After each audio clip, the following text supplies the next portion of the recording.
23 ఏళ్ల కిలాడి లేడీ అనురాధ పాస్వాన్ 7 నెలల్లో 25 మందిని పెళ్లి చేసుకుంది. మరి పెళ్లి చేసుకున్న వాళ్ళంతా ఫ్రెషా కాదో తెలియదు కానీ లేట్ మ్యారేజ్ కుర్రాళ్ళు. ఈ కిలాడి లేడీ మంచి ఫ్యామిలీ ఉమెన్ లా నటిస్తూ కటింగ్ ఇస్తుంది, పెళ్లి చేసుకుంటుంది. శోభన నుంచి అత్తమామల వరకు అందరి ముందు పతివ్రతలా నటించేస్తుంది.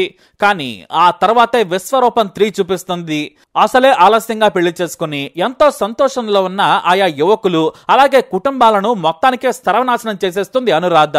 పుట్టింది పెరిగింది యూపీలోని మహారాజ్ గంజ్ లో. సరిగ్గా ఏడాది క్రితం భర్తతో కాపురం చేయలేను అని ఏకంగా ఇంట్లో నుంచి పారిపోయింది. ఆ తర్వాత ఓ వ్యక్తి ట్రైన్లో పరిచయం కావడంతో అతనితో కలిసి భోపాల్కు చేరుకుంది అనురాధ. భోపాల్కు వచ్చిన అనురాధకు ఆమె లవర్ ఓ ఐడియా చెప్పాడు. నువ్వు పెళ్లి కూతురుగా నటిస్తే చాలు, మనం లక్షలు సంపాదించవచ్చు. నీకు 3-4 రోజుల పాటు పెళ్లి వారింట్లో VIP ట్రీట్మెంట్ కూడా ఉంటుంది. కొత్త పెళ్లి కొడుకులతో ఎంజాయ్ చేయొచ్చు, మహారాణిలా బ్రతకొచ్చు. కానీ 3 రోజుల తర్వాత నమ్మించి 4వ రోజు మొత్తం సర్దుకొని వచ్చేయాలని చెప్పారు. అందుకు అనురాధ సరేనంది. అందుకోసం భోపాల్ నుంచి రాజస్థాన్లోని సవాయ్ మధోపూర్కి వచ్చింది ఈ గ్యాంగ్. అక్కడ పెళ్లి కాని ముసలి ఎంగు పెళ్లి కొడుకు ఎవరు దొరుకుతారా అని పప్పు మీనా అనే వ్యక్తి వెతకడం మొదలు పెట్టాడు. మరీ ముఖ్యంగా వ్యాపారం చేసుకునే కుర్రాళ్ళను చూశాడు. అలాంటి వాళ్లతో మాటలు కలిపేవాడు పప్పు మీనా. వీడు కొద్దిగా పెద్ద ముండావాళ్లా ఉంటాడు. నీట్గా బట్టలేసుకుని పెద్ద మనిషి తరహాలో మాట్లాడుతాడు. అలానే విష్ణు శర్మ అనే యువకుడు రాత్రి 11 గంటల వరకు చోలే భటూరే ఫాస్ట్ ఫుడ్ బండి నడుపుకుంటూ ఉన్నాడు. వ్యాపారం పర్వాలేదు, జీవితం గడుస్తుంది. అయితే ఆస్తులు పెద్దగా లేకపోవటం, బంధువులు ఎక్కడో గ్రామాల్లో ఉండడంతో సంబంధాలు రాలేదు. వచ్చినా కూడా చాలా మంది యువకులు రిజెక్ట్ చేశారు. జుట్టుడిపోయింది. 35 ఏళ్ల వయసున్నా కూడా 45 ఏళ్ల వాళ్ళ కనిపిస్తాడు. కానీ పెళ్లి చేసుకోవాలనే కోరిక విపరీతంగా ఉండేది. ఆ సమయంలోనే ఈ పప్పు మీనాకు విష్ణు బండి కనిపించింది. అతని బండి దగ్గర వరుసగా 3 రోజుల పాటు చోలే భటూరి తిన్నాడు. ఆ తర్వాత మాట కలిపాడు. పెళ్లి గురించి ప్రస్తావన తీశాడు పప్పు. ఆ సమయంలోనే నాకింకా పెళ్లి కాలేదు, వయసు దాటిపోతుందని చెప్పాడు. దీంతో మంచి బకరా దొరికాడనుకున్నాడు పప్పు మీనా.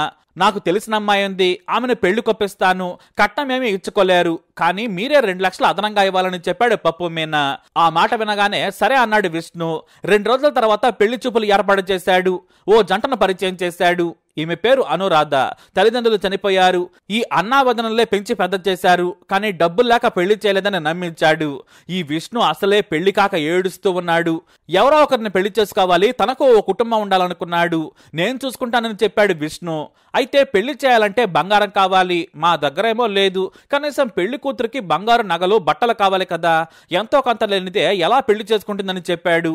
దీంతో మా ఇంట్లో నగలున్నాయి, మా అమ్మ నగలున్నాయి, బంగారు గొలుసు సహా ఉంగరం తాను చేయిస్తానని చెప్పాడు. సరిగ్గా వారం రోజుల్లో పెళ్లి ఫిక్స్ చేసేశారు. ఏప్రిల్ 19న పెళ్లి ఘనంగా జరిగింది. కాకపోతే అమ్మాయి వైపు బంధువులు ఎవ్వరూ లేరు. ఎందుకంటే మాది భోపాల్, అక్కడి నుంచి మా పెళ్లికి ఎవరు రారని చెప్పేశారు. అది విన్న విష్ణు ఏదైతే అదైంది సరేనన్నాడు. ఇక కొత్తగా పెళ్లైన విష్ణు ఈ కిలాడి లేడీని బలంగా నమ్మేశాడు. అయితే ఇక్కడే విష్ణు కూడా ఆమెకు షాక్ ఇచ్చాడు. పెళ్లైన 3వ రోజే శోభన ముహూర్తం పెట్టారు. ఇక అన్నీ కుదిరాక మోసం చేసి నగలు దోచుకుని పారిపోవాలనేది అనురాధ ప్లాన్. కానీ ఇక్కడ అసలే లేట్ మ్యారేజ్ కావడంతో ఏకంగా నిద్రలేని రాత్రులు గడుపుతున్నాడు పెళ్లి కొడుకు. భార్యను ఎంతో ప్రేమగా చూసుకుంటున్నాడు.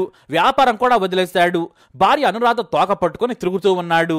మరోవైపేమో అనురాధ వచ్చేస్తే ఆమెతో కలిసి రాష్ట్రం దాటాలని రోజు ఆమె కాల్ కోసం వెయిట్ చేయటం మొదలు పెట్టారు ఆ గ్యాంగ్. ఓ యువకుడు బైక్ తో వారి ఇంటి దగ్గరే కాపు కాస్తూ ఉండేవాడు. కానీ ఎంతకీ ఫోన్ వచ్చేది కాదు. ఆ తర్వాత అత్తమామల దగ్గర తెగ నటించడం మొదలు పెట్టింది. భర్త ఏమో వ్యాపారం వదిలేసి భార్య చుట్టూ తిరగడం స్టార్ట్ చేశాడు. ఇలా 10 రోజులైపోయింది. ఇక ఇప్పుడైనా వ్యాపారం చేసుకునేందుకు బయటికి వెళ్దామని రెడీ అయ్యాడు. దీంతో సాయంత్రం విష్ణు 4 గంటలుగా వెళితే రాత్రి 11 తర్వాత ఇంటికి వచ్చేవాడు. అయితే అనురాధకు బీరువా తాళం చెవి దొరకడం కష్టమైంది. నగలు లేకుండా పారిపోవడం కష్టంగా మారింది. ఇక చేసేది లేక తన అత్తగారిని మచ్చిక చేసుకుని తన మెడలోని బంగారు గొలుసు బీరువాలో పెడతానని చెప్పి తాళం తీసుకుంది. అది చేతికి రాగానే తన గ్యాంగ్ ని అలర్ట్ చేసింది. మరోవైపు కొత్తగా పెళ్లిన తర్వాత 10 గంటలకే తన వ్యాపారం మూసేసి రావడం మొదలు పెట్టాడు విష్ణు. అలానే మే 2వ తేదీన రాత్రి ఇంటికి వచ్చాడు. అప్పటికే 10 గంటలు దాటింది. తన ఇంట్లో వాళ్ళంతా కూడా గాఢ నిద్రలో ఉన్నారు. ఇక అనురాధ ఫ్రెష్ గా తయారై కొత్త చీర కట్టుకుని మల్లెపూలు పెట్టుకుని రెడీగా ఉంది. విష్ణు ఊపులో ఉన్నాడు.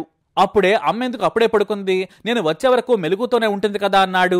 అత్తయ్య అలసిపోయింది, నేనే పడుకోమన్నాను, ఆమెను నిద్ర లేపకండి, మనకు డిస్టర్బ్ అవుతుంది కదా, ఎంజాయ్ చేద్దాం రండి అని లోనికి తీసుకెళ్ళింది.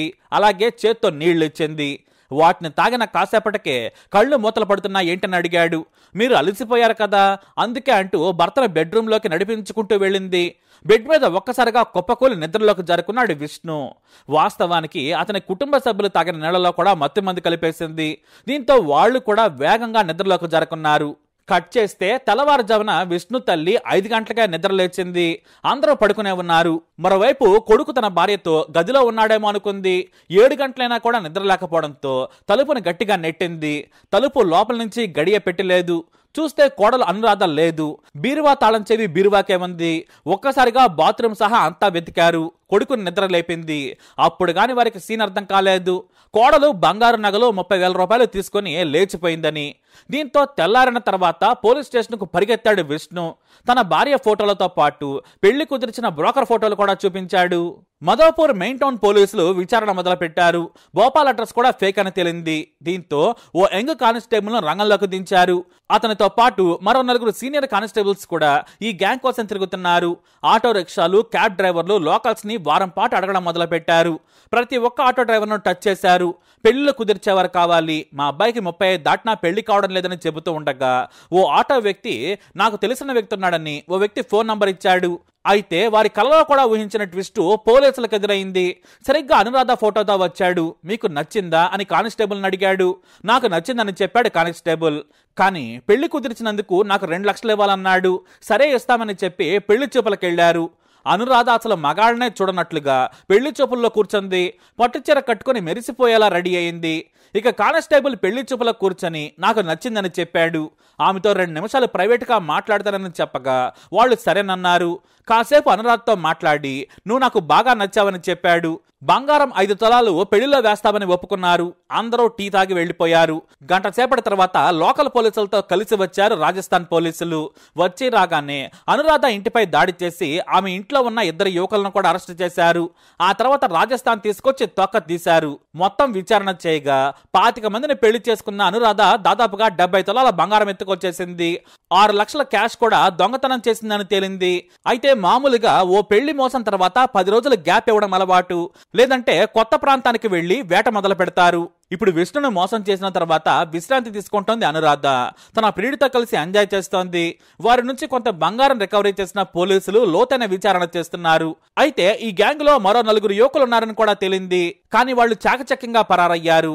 అలా ఈ పెళ్లి దొంగ అనురాధ ఎంతో మంది మగాళ్ల వీక్నెస్ తో ఆడుకుని నగలో డబ్బుతో పారిపోవటం ఓ వృత్తిలా పెట్టుకుంది. చివరకు పోలీసులకు చెక్కింది. కానీ బెయిల్ మీద అనురాధ బయటకు వచ్చిన తర్వాత మగజాతిని రక్షించడం ఎలా అనేది పోలీసులకు కూడా అంతు చిక్కడం లేదు. కనీసం 2 నెలల్లో ఆమెకు బెయిల్ రావడం ఖాయం. మరి ఆమె బారి నుంచి మగ ఏజ్ బార్ యువకులను రక్షించడం పోలీసులకు ఇప్పుడు సవాల్గా మారింది. ఏం చేయాలో తెలియడం లేదు. మీకేమైనా తెలిస్తే కామెంట్ ద్వారా చెప్పండి. ఈ వీడియో అప్డేట్స్ కోసం మై ఛానల్ ఫాలో అవ్వండి. తప్పకుండా సబ్స్క్రైబ్ చేసుకోండి.